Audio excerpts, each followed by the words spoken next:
One Night at McCool's, 2001. I've always been quite a big fan of this movie.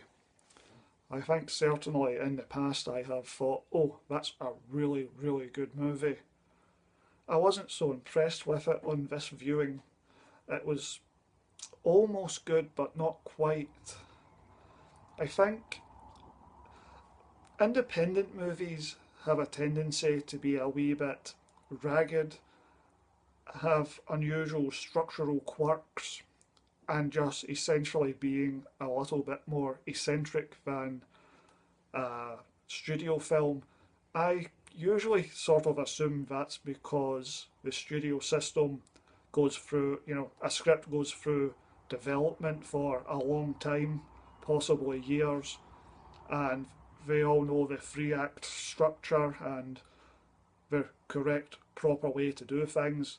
It's slightly cookie cutter in nature, whereas an independent movie will essentially be made by a handful of people and the script is left alone, where they are mostly the writer does what he wants to do and no one interferes half as much.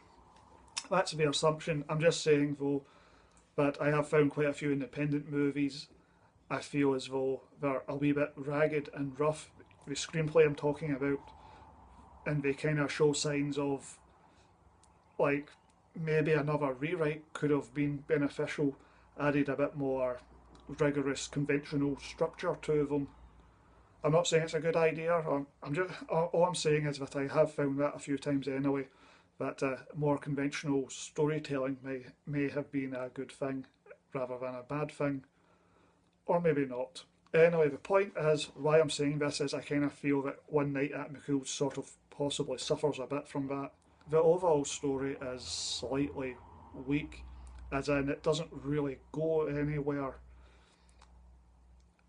The fancy timeline structure stuff that takes place in this movie, where you see events from other people's points of view, and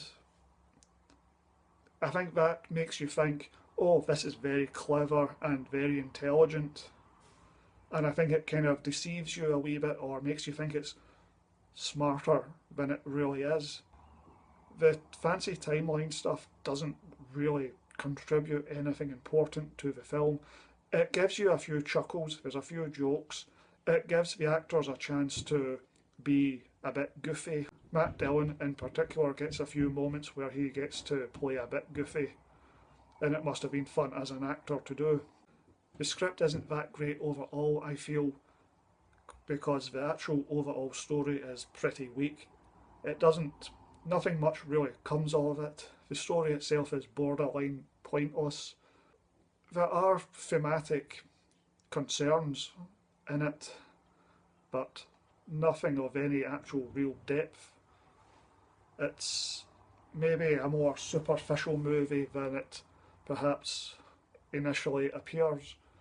It's got its moments, it's certainly got a few funny bits, but overall it doesn't really add up to much, and I think it's not quite as clever as it may initially appear.